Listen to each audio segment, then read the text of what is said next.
¿Qué tal? Gracias por acompañarnos en esta ponencia que participa en el Sexto Congreso Internacional. El tema del cual les hablaré es la infraestructura verde, una aliada para mejorar la gestión de escorrentías urbanas en zonas semiáridas.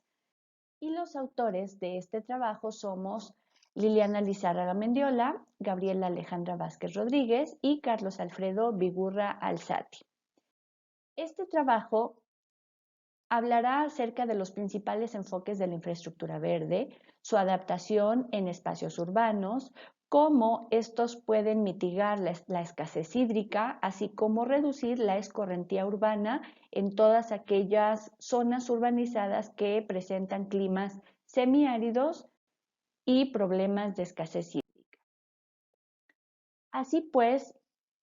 podemos hablar de que el crecimiento de las ciudades está alterando negativamente el ciclo hidrológico, ya que al impermeabilizar las superficies con calles, con edificaciones, estamos contribuyendo a aumentar la escorrentía superficial, estamos disminuyendo su capacidad de infiltración y recarga de los cuerpos naturales, que son la principal fuente de abastecimiento de la población, y de esta manera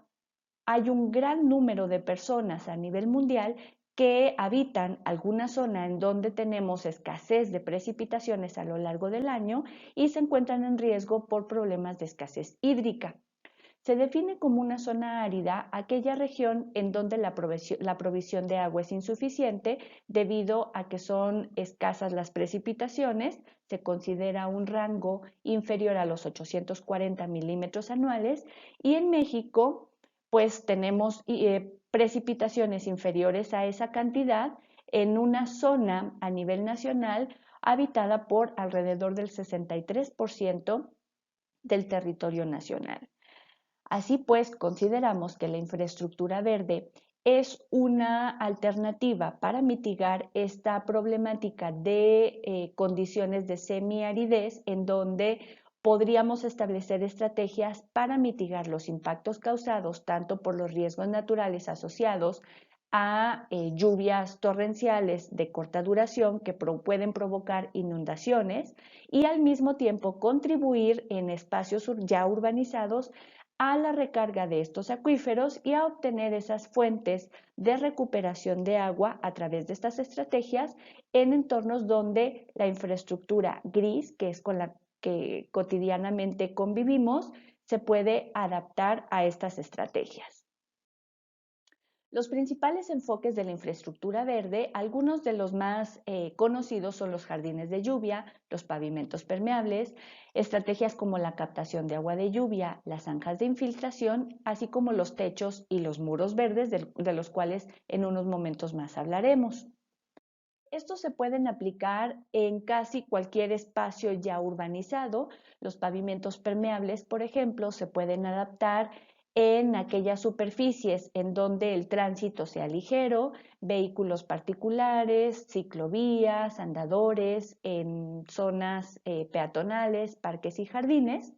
Su estructura es relativamente similar a las pavimentaciones convencionales. La diferencia es que el pavimento permeable tiene porosidades y permeabilidades, porosidades entre 15 a 25% y permeabilidades lo suficientemente amplias como para favorecer la infiltración y con esto contribuir a la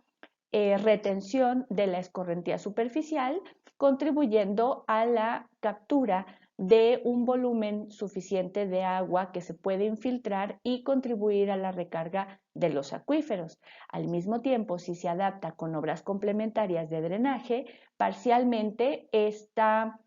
infraestructura puede retener también una parte de esa agua infiltrada y puede ser reutilizada para fines de uso urbano.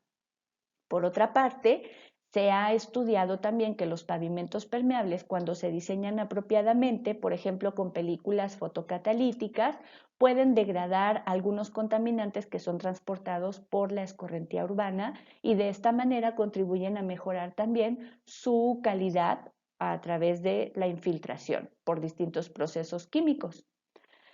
Así pues, tenemos otras estrategias de infraestructura verde que suelen ser complementarias a los jardines,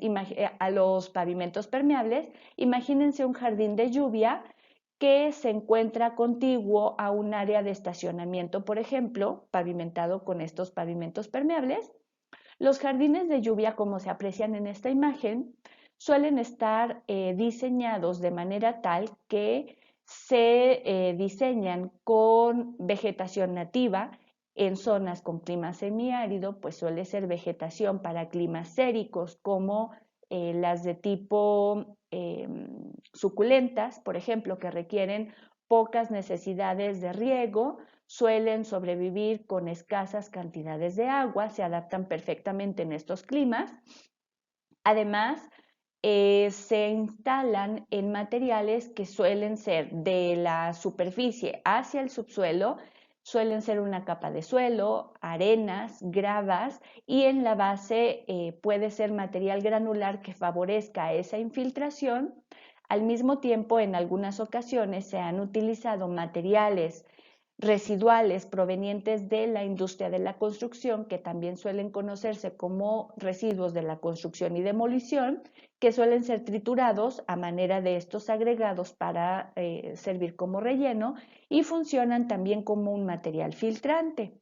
Si se diseñan adecuadamente, estos jardines de lluvia tienen esa capacidad de infiltrar y retener el agua. Se pueden adaptar con unas cisternas en donde se pueda almacenar parcialmente parte de esa agua que es infiltrada a través de esta infraestructura verde y de esta manera pueden ser sistemas autónomos que garanticen que van a tener esos sistemas de autorriego. Se ha demostrado que estos sistemas tienen una capacidad también para depurar algunos de esos contaminantes que son acarreados durante los procesos del transporte de la escorrentía urbana, así es que son una excelente estrategia como obras de drenaje complementario, por ejemplo, en espacios públicos, en jardines privados, en las casas y favorecen esta retención de la escorrentía urbana. Otros ejemplos de esta infraestructura verde son los tan conocidos muros verdes. Como se aprecia en la imagen, estos se adaptan perfectamente en muros que son diseñados estructuralmente para soportar la adaptación de estos. Se pueden instalar también con vegetación nativa que sea resistente a estas condiciones de escasez de precipitaciones. Su ventaja es que se pueden instalar con un sistema de riego que se instale en la parte superficial. De esta manera se da un riego por gravedad que se puede optimizar. En la parte baja, que está recibiendo digamos, los remanentes de esta precipitación que está recibiendo, pueden instalarse esas zanjas de infiltración que se ven a la derecha y que favorecen además esta infiltración del agua recuperada.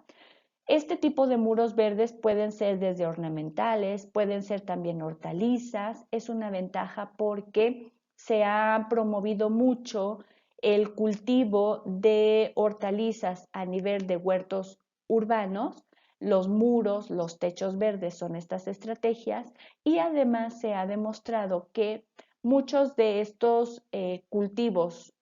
que son más de tipo ornamental tienen estas capacidades también para depurar parte del agua de las precipitaciones que suelen ser detenidos, en este caso desde las azoteas, que escurren, van a lavar la suciedad que es acumulada en las azoteas debido a la acumulación de polvo y de contaminantes atmosféricos que se depositan sobre esta y son depurados durante los procesos de filtración a través del riego en estos muros verdes. A la derecha vemos las zanjas de infiltración. Estas son estructuras un poco más sencillas que los jardines de lluvia. También pueden o no contener vegetación nativa. Están rellenados con suelo, con arenas, con gravas, material granular y en su base se pueden adaptar también con drenes para facilitar un aumento en su capacidad de infiltración. La función principal de las zanjas de infiltración es, sobre todo, contener el transporte de los sedimentos que suelen ser erosionados durante los eventos de lluvia y que muchas veces son acarreados hasta las vialidades. Entonces, en este caso, estas tienen la función de detener el transporte de todos esos sedimentos y favorecer también la infiltración en este tipo de sistemas. Si se adaptan estas zanjas de infiltración de manera contigua a un jardín de lluvia entre, por ejemplo, un andador o una banqueta y el jardín de lluvia, además pueden servir como estos separadores para contener esos grandes volúmenes de lluvia que pueden almacenarse e infiltrarse a través de los jardines de lluvia y reducir la capacidad de migración de esta humedad hacia la parte de la obra de infraestructura gris, que serían las banquetas y las vialidades. Así pues, la adaptación de la infraestructura verde en los espacios urbanos pues requiere principalmente algunos factores físicos para su adaptación e instalación. Por ejemplo, en una zona ya urbanizada es muy importante encontrar esos espacios necesarios donde se puedan adaptar. Los jardines de lluvia, las zanjas de infiltración, lo único que requieren son pequeños espacios disponibles donde se puedan sustituir el material del terreno natural que ya existe en esas áreas verdes y que pueda ser simplemente removido el terreno natural y ser rellenado con estos materiales granulares para promover una mejor permeabilidad y porosidad. En el caso de los pavimentos permeables, sí se requiere de una reingeniería en las zonas en donde ya están pavimentadas con asfalto o con concreto hidráulico, sí requiere de un mayor trabajo para la readaptación con pavimentos permeables, pero las ventajas que ofrece son muy grandes, puesto que favorecerá una mayor retención de la escorrentía, mitigando también los volúmenes que normalmente en zonas bajas pueden generar encharcamientos o inundaciones. Su eficiencia hidrológica e hidráulica puede ser muy vasta, dependiendo la superficie que estos comprendan con relación a su área de drenaje. Por poner un ejemplo, si tenemos un área de drenaje, es decir, una superficie desde donde escurrirán estos volúmenes de la lluvia sobre estas superficies, digamos una superficie de azotea de 1000 metros cuadrados y tenemos un jardín disponible de 100 metros cuadrados, es decir, del 10%, su capacidad hidráulica e hidrológica será mucho mayor que un jardín equivalente a un 20% de la superficie de captación que le enviará todo ese volumen para ser infiltrado y recuperado. Entonces, esta relación entre la superficie de drenaje y su área de captación y de retención en el caso de la infraestructura verde que tiene la capacidad de infiltrar, como los pavimentos permeables, los jardines de lluvia, las zanjas de infiltración, es muy importante para que su eficiencia hidrológica sea mayor. En el caso de las superficies como los techos verdes, como los muros verdes, las superficies son limitadas, puesto que en este caso dependerá del tipo de vegetación y de la pendiente disponible para poder detener esos volúmenes para el autorriego de esta vegetación, pero aún así estamos considerando un volumen que será detenido en esas superficies y que ya no escurrirá sobre las vialidades. Otra ventaja que estos tienen es que esos volúmenes tampoco saturarán la red de drenaje, puesto que ya no están escurriendo sobre las vialidades y entonces estamos disminuyendo el volumen de escorrentía urbana que normalmente la infraestructura convencional está transportando hacia nuestra red de alcantarillado y drenaje.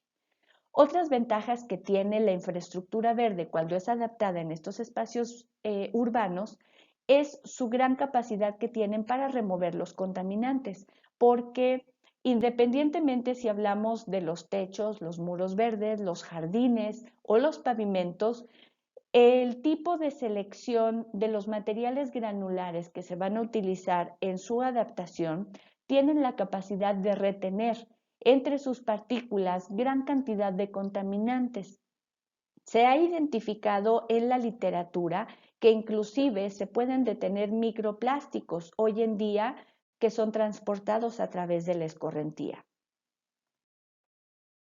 Por otra parte, la mitigación de la escasez hídrica cuando el agua es detenida en las superficies a través de su cosecha y es utilizada en el interior de las edificaciones tiene un gran potencial. En distintas regiones del planeta se ha identificado con la gran diversidad y la gran variedad que tenemos de precipitaciones, aún con climas semiáridos, como en lugares tan distantes como Brasil, con precipitaciones anuales de 800 milímetros, hasta Pakistán, con precipitaciones anuales de 295 milímetros, que se puede tener una disponibilidad anual si se cosecha el agua en las azoteas para ciertos usos no potables. Sin embargo, si además se adaptan distintos tipos de filtros para mejorar el tratamiento del agua que es cosechada en las azoteas, el potencial de estos volúmenes que es recuperado a través de su cosecha puede inclusive ser utilizado hasta para fines potables. De esta forma, tanto con la retención a través de la infiltración como la detención a través de su captación, podemos contribuir en la reducción de la escorrentía urbana por medio de la infraestructura verde. Entre sus ventajas están que podemos facilitar la recarga de acuíferos en espacios que ya fueron impermeabilizados con la infraestructura gris. Además, se puede disminuir la temperatura en las edificaciones y en el entorno urbano, mitigando también este efecto de la isla de calor urbano. Se pueden reducir los encharcamientos y los daños convencionales que suelen ocurrir en la infraestructura gris. Si además este tipo de infraestructura se complementa con instalaciones de almacenamiento, se puede ayudar a recuperar parte de los volúmenes infiltrados y utilizarlos con fines no potables. Podemos hablar también de que entre los efectos ecosistémicos que puede tener la infraestructura verde está que al adaptar vegetación nativa en entornos ya urbanizados, contribuimos también a reintroducir tanto flora como fauna que anteriormente fueron removidos por la urbanización. Así es que los beneficios que puede tener la infraestructura verde son muy grandes y tendríamos que considerar de qué manera podemos adaptar a partir de estos criterios de diseño necesarios para su adaptación, tales como el espacio disponible, la pendiente del terreno, el tipo de superficie que vamos a poder disponer, así como los materiales a utilizar durante su adaptación, para que realmente empecemos a tomar en cuenta este tipo de estrategias y podamos dar ese giro hacia nuestras comunidades resilientes y que sean más sostenibles. Además, es recomendable que los planeadores y los diseñadores empiecen a tomar en cuenta la adecuada selección del sitio, la composición de los materiales, la selección de la vegetación a emplear, ya que de ello dependerá también que la eficiencia de este tipo de infraestructura sea aún mayor. Como podrán ver, se resaltaron algunas de las capacidades de este tipo de infraestructura verde para retener y detener la escorrentía urbana, para infiltrar hacia el subsuelo, para ayudar a evapotranspirarla, depurar algunos contaminantes. Además, de esta manera, nosotros podremos hablar de que no solamente la infraestructura verde, si se adapta adecuadamente, puede ayudar a restaurar esos efectos negativos que tiene la escorrentía urbana, sino que también podemos ayudar a mejorar las condiciones de calidad de vida de la población. Aunque en México existen algunas normas a nivel nacional, aún es necesario impulsar estos principios sostenibles para que continuemos adaptando este tipo de infraestructura y mejoremos aún más nuestra condición de vida. Muchas gracias a la universidad por darnos el apoyo para presentar esta ponencia, así como al comité organizador del evento. Saludos.